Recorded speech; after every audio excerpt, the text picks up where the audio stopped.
আমরা কেউই চিরস্থায়ী না, সবারই আজ না হয় কাল যেতে হবে। এটাই কঠিন সত্য, কঠিন বাস্তব। কারোর জন্য কোনো কিছুই থেমে থাকবে না, এটাও চিরন্তন বাস্তব। প্রতিটা ঈদেই যেন আমার কোনো না কোনো একটা কেউ না কেউ কাছের পৃথিবী থেকে, পৃথিবীর মায়া ছেড়ে আমাকে ছেড়ে চলে যায়। এটা হয়তো বা আমার নিয়তি বা স্রষ্টার। চাঁদ রাতেও জানতাম না যে মাঝরাতে যখন বাসায় ফিরি মেহেদি টেহেদি পরে যে এমন একটা দুঃসংবাদ শুনতে হবে। বাসায় পা দিতেই খবর এলো হসপিটাল থেকে ভাইয়া আর নেই।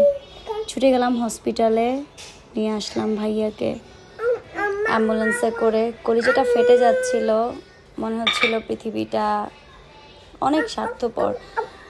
স্রষ্টার দেয়া হায়াতে দুনিয়াতে এসেছি, কিন্তু এত অল্প সময়ে আমার ভাইটা পৃথিবী থেকে চলে গেল ক্যান্সারের মতো ভয়াবহ রোগে। এবং অনেক চেষ্টা করেও, লক্ষ কোটি টাকা খরচ করার পরও তাকে আর রাখা গেল না। এটাই হয়তো নিয়তি, এটাই হয়তো স্রষ্টার লিখা লিখন, যেটা আমরা খণ্ডাতে পারবো না। যেতে আমাকেও হবে, এটাও জানি। তবে জানি না যাওয়াটা কিভাবে হবে, কিন্তু যেতে হবে। আজ না হয় কাল, সবারই। কিন্তু জীবন থেমে থাকবে না। মেয়েটা খুব আপসেট ছিল, মেয়েটার মনটা খুব খারাপ ছিল, ইনফ্যাক্ট আমার নিজেরও। তখনই পরের দিন রাতে, যেদিন ভাইয়া মারা যায়, ঈদের দিন রাতে আমি ফোন খুলে দেখি আমার ভাই তায়েব ভাইয়ের মেসেজ, ভাবির মেসেজ। শান্তাপু ইউকে থেকে এসছে, শান্তাপু আমাকে কল দিচ্ছিল অনেকগুলো, দেখলাম মিস কল। দেন কথা হলো, বলল যে একটু বাসা থেকে বেরিয়ে আসো, তোমার ভালো লাগবে। তোমার তো মন খারাপ করে থাকলে চলবে না, কারণ তোমার অনেকগুলো দায়িত্ব, মেয়েটা আছে, ইনফ্যাক্ট তুমি নিজেও অসুস্থ। যখন এভাবে করে শান্তাপু বলল, ভাইয়া বলল, এবং ভাবির, টুনটুনির সবার কথা শুনে দেন যারাকে বললাম, মা যাবে? তো ড্রাইভার নেই, মা আর আমি মিলে গেলাম ভাইয়ার ওখানে। কিছুটা সময়, 1 ঘন্টা 1.5 ঘন্টার মতো ছিলাম। তারপর আসার সময় মেয়ে বলছে, মা আমরা না চলো এসে যাই, টমটম নাকি যেন অটো রিক্সায় যাই।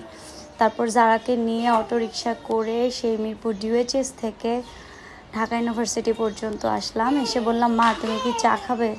তারপর ওকে একটু চা খাওয়ালাম, মাল্টোবা চা। ওর লাইফের এই ফার্স্ট এক্সপিরিয়েন্স এরকম। তো কিছুটা সময় মা মেয়ে ভালো মতো কাটাবার চেষ্টা করেছি। দেন আইসক্রিম খেলো, দেন ওর ভাইয়ের জন্য কিছু গিফটস কিনলো। তারপরে চলে গেলাম ভাস্কর্যের ওখানে। বললাম যে জানো, এখানে অনেকগুলো প্রফেসর একসাথে মারা গেছেন এবং তাদের গাড়িটা সহ সিটগুলো এখানে রাখা হয়েছে। দেখো, ও তো লিটারালি অবাক। কি বলো মা, তাই? তো এখানে গিয়ে অনেকক্ষণ বসেছিলাম। তারপরে ভাবছিলাম, মেয়েটাকে সান্ত্বনা দিচ্ছি, কিন্তু মনের মধ্যে এখনও একটা কষ্ট, যন্ত্রণা, যে যদি পারতাম কোনো চিকিৎসার মাধ্যমে ভাইয়াকে রাখতে, তাহলে হয়তো বা সবারই ভালো লাগতো। আমাদের মানে পুরো আত্মীয় স্বজন যারা আছে, সবাই এই মৃত্যুতে প্রচণ্ড পরিমাণে ভেঙে পড়েছি। কারণ মাত্র 35 বছর বয়সে এত বড়, এবং একদম লাস্ট স্টেজে গিয়ে ধরা পড়ায়, তার কেমো বা তার ট্রিটমেন্টের পরেও তাকে রাখা গেল না। সবাই দোয়া করবেন আমার জন্য, আমার পরিবারের জন্য।